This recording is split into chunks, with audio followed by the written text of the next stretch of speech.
Hi everyone, welcome to English A to Z with Suminda channel. අද මම ඕගොල්ලන්ට අරගෙන එන්නේ ඉංග්‍රීසි භාෂාව සම්බන්ධව අලුත් අත්දැකීමක්. අද නාලිකාවෙහි පළවෙනි දවස. ඉදිරියට මම පාඩම් රාශියක් ඔබට ඉදිරිපත් කිරීමට බලාපොරොත්තු වෙනවා. ඒ හැම පාඩමක්ම සරලව මුල සිට අගට එකින් එක පියවරෙන් පියවර විශාල ඉංග්‍රීසි දැනුමක් කතා කිරීම සහ ලිවීමේ හැකියාවක් ඇතිවන පරිදි රැගෙන ඒමට බලාපොරොත්තු වෙනවා. හොඳට මතක තබා ගන්න තනින් තන ඉංග්‍රීසි වචන ඉගෙනගෙන තනින් තනින් ඉංග්‍රීසි වාක්‍ය ඉගෙනගෙන ඔබට කවදාවත් හොඳ පරිපූර්ණ ඉංග්‍රීසි දැනුමක් ලබා ගන්නට නම් බෑ. ඔබ හොඳ ඉංග්‍රීසි දැනුමක් ලබා ගන්නවා නම් ක්‍රමානුකූලව එම භාෂාව පියවරෙන් පියවර අවබෝධයෙන් යුතුව අධ්‍යයනය කරන්නට සිද්ධ වෙනවා. මම මේ පාඩම් මාලාවන් අරගෙන එන්නේ අන්න ඒ ආකාරයටමයි. ඉදිරියට මාත් එක්ක සම්බන්ධ වෙන්න ඔබට නෝරදවාම හොඳ ඉංග්‍රීසි දැනුමක් ලබා ගන්නට පුළුවන්. කාලයක් ටුවරිසම් ඉන්ඩස්ට්‍රි එකේ මම විදේශිකයන් සමග ඉංග්‍රීසි භාෂාවෙන් හොඳට කතා කරලා ලබාගත් අවබෝධයත් සමග මම ඉගෙනගත්ත ඉංග්‍රීසි දැනුමත් උපයෝගී කරගෙන ඔබට ඉදිරියට හොඳ පාඩම් මාලා රාශියක් ගෙනීමට බලාපොරොත්තු වෙනවා. එහෙමනම් මාත් එක්ක channel එකට subscribe කරලා එකතු වෙන්න. ඒ වගේම bell icon එකත් all දාගන්න. ඔබට මාත් එක්ක දිගටම ඉංග්‍රීසි භාෂාවත් සමග රැඳිලා ඉන්නට පුළුවන්. එහෙමනම් අපි පාඩමට යමු. අද මම මුලින්ම ඔයගොල්ලන්ට කියලා දෙන්නේ ඉංග්‍රීසි භාෂාවෙහි අත්තිවාරම පිළිබඳව. නිවසක් ඉදිකිරීමට නම් අත්තිවාරමක් උවමනා කරනවා. ඒ වගේ මේ භාෂාවටත් අත්තිවාරමක් උවමනා කරනවා. මේ භාෂාව ගොඩනැගෙන්නේ ඒ භාෂාවෙහි අත්තිවාරම පදනම් කරගෙන. උදාහරණයක් විදිහට මේ පෘථුවියේ සබහාදහම විතරක් තිබුණා නම් මම අපි නුඹ නුඹලා ඔහු ඇය ඌ ඒක බල්ලා පූසා මේ ආකාරයට ජීවීන් කොටසක් හිටියේ නැත්නම් ඇත්තටම ඒ ජීවීන්ගෙන් සිද්ධ වෙන ක්‍රියාකාරකම් කිසිම දෙයක් මේ ලෝකේ පවතින්නේ නැහැ. උදාහරණයක් විදිහට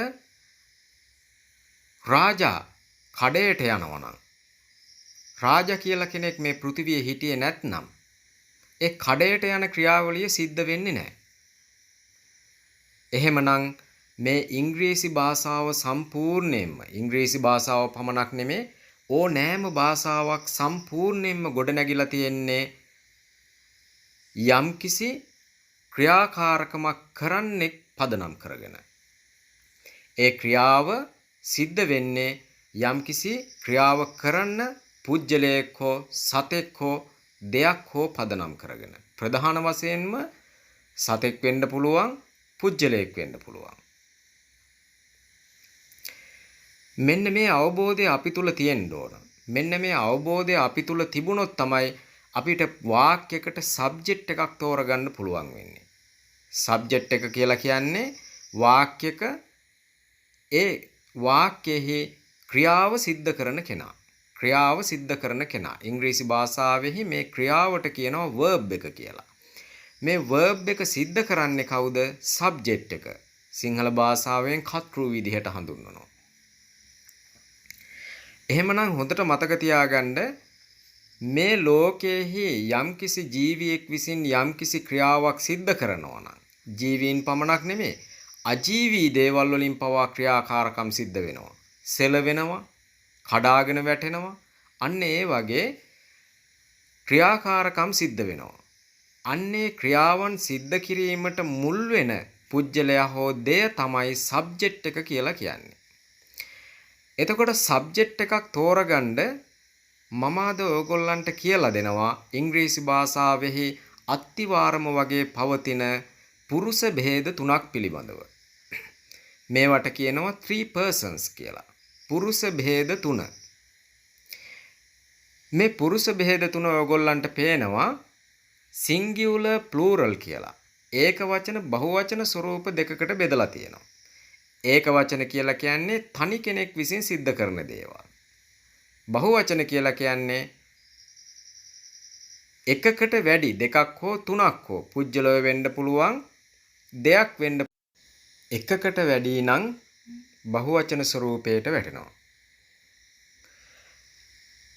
හොඳයි. අපි ඉතිරි ටික බලමු. first person. මේකෙන් අදහස් කරන්නේ පළමු පුරුෂ භේදය. second person. දෙවෙනි පුරුෂ භේදය. third person. තුන්වෙනි පුරුෂ භේදය. පළමු පුරුෂ භේදයට වැටෙන්නේ පළමු පාර්ශවයේ විදිහට තමන් ඒක වචන ස්වරූපයට. එම පළමු පාර්ශවයේ පළමු පුරුෂ භේදයේහි බහුවචන ස්වරූපයට වැටෙන්නේ තමන් සමග ඉන්න පිරිසක්. අපි. හොඳට මතක තියාගන්න ප්‍රථම පුරුෂ භේදයේ සිංගියුලර් ගණයට වැටෙන්නේ තමන්. මුලින්ම තමන්ව. ඒකේ බහුවචන ස්වරූපයට වැටෙන්නේ තමන් සමග සිටින පිරිසක්. we. I කියන්නේ මම, we කියන්නේ අපි. තමන් සමග සිටින පිරිසක්. දෙන්නෙක් වෙන්නත් පුළුවන්. තමන් සමග දෙන්නෙක් වෙන්නත් පුළුවන්. දෙවෙනි පුරුෂ භේදයට වැටෙන්නේ දෙවෙනි පාර්ශවය. ඒක වචන බහුවචන විදිහට ඒක වචන ස්වරූපයට තමන් සම්මුඛයේ ඉන්න කෙනෙක්. නුඹ. බහුවචන ස්වරූපයට වැටෙන්නේ තමන් සම්මුඛයේ ඉන්න එක්කෙනෙකුට වැඩි පිරිසක්. දෙන්නෙක් වෙන්න පුළුවන්, තුන් දෙනෙක් වෙන්න පුළුවන්, ඊට වැඩි පිරිසක් හෝ. නුඹලා. හොඳට මතක තියාගන්න සමහර අයට පැටලෙනවා. ඔයාලා, තොපි, තෙපි, ටී මෙන්න මේ වචන පැටලෙනවා. ඉංග්‍රීසි භාෂාවට හරවන්න ගියාම. හොඳට මතක තියාගන්න මේ දෙවෙනි පුරුෂ භේදයේ දෙවෙනි පාර්ශවයේහි තමන් සම්මුඛයේ ඉන්න යම් කිසි කෙනෙකුට නුඹ කීවත්, තෝ කීවත්, තී කීවත්, ඔබ කීවත් අනිවාර්යෙන් මේක වැටෙන්නේ ඔයා කියන ගණයට, you කියන ගණයට වැටෙන්නේ.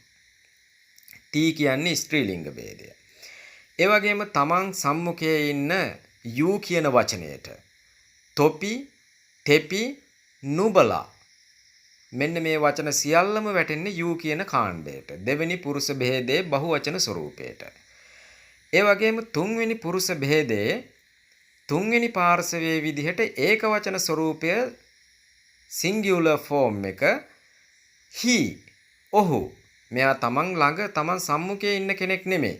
තමන්ට වඩා දුරින් ඉන්න කෙනෙක්. එයාට සම්මුඛව කතා කරන්නේ නැහැ. ඔහු කියලා තමන් සම්මුඛයේ ඉන්න කෙනෙකුට අපි කතා කරන්නේ නැහනේ. එහෙමනම් ඔහු කියලා කියන්නේ තමන් සම්මුඛයේ ඉන්න කෙනෙකුට කතා කරන එකක් නෙමෙයි. ඔහු he. he කාණ්ඩයේ සියලුම පුරුෂලිංග ශබ්ද නියෝජනය කරනවා. ඒ නිසා මම මේක පෙන්නලා තියෙනවා රාජා කියලා. she කියන්නේ තමන් සම්මුඛයේ ඉන්න කෙනෙක් නෙමෙයි. she කියන්නේ ඇය ස්ත්‍රීලිංග શબ્දයක්. she කියන කාණ්ඩය සියලුම ස්ත්‍රීලිංග ශබ්ද නියෝජනය කරනවා. ඒ නිසා මම මේක ඇතුළත් කරලා තියෙනවා රාණී කියලා. ඒ වගේම අපි කවුරුත් දන්න දෙයක් සත්ව නාම, ද්‍රව්‍ය නාම, ස්ථාන නාම. මෙන්න මේ විදිහට කොටස් වලට වෙන් කරන්න පුළුවන් නාම පද. මෙන්න මේ it කියන කාණ්ඩය මෙන්න මේ කාණ්ඩ තුනම නියෝජනය කරනවා. සත්ව නාම, ද්‍රව්‍ය නාම, ස්ථාන නාම.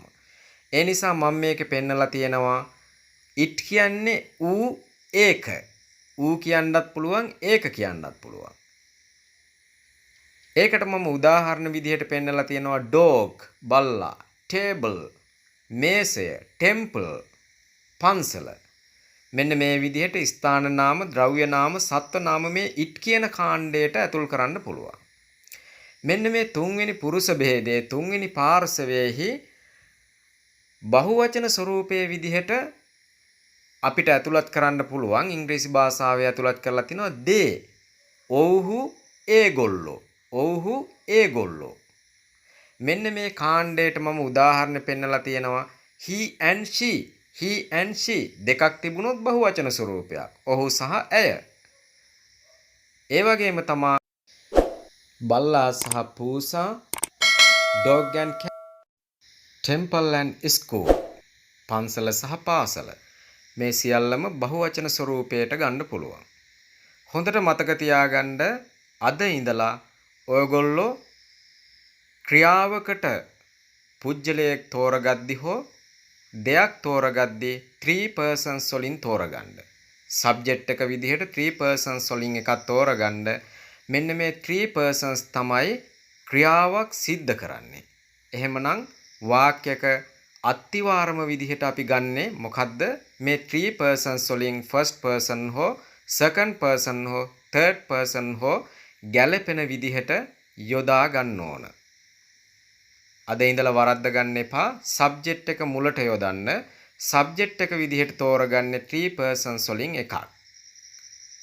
දැන් පැහැදිලිනේ? singular plural first person, second person, third person.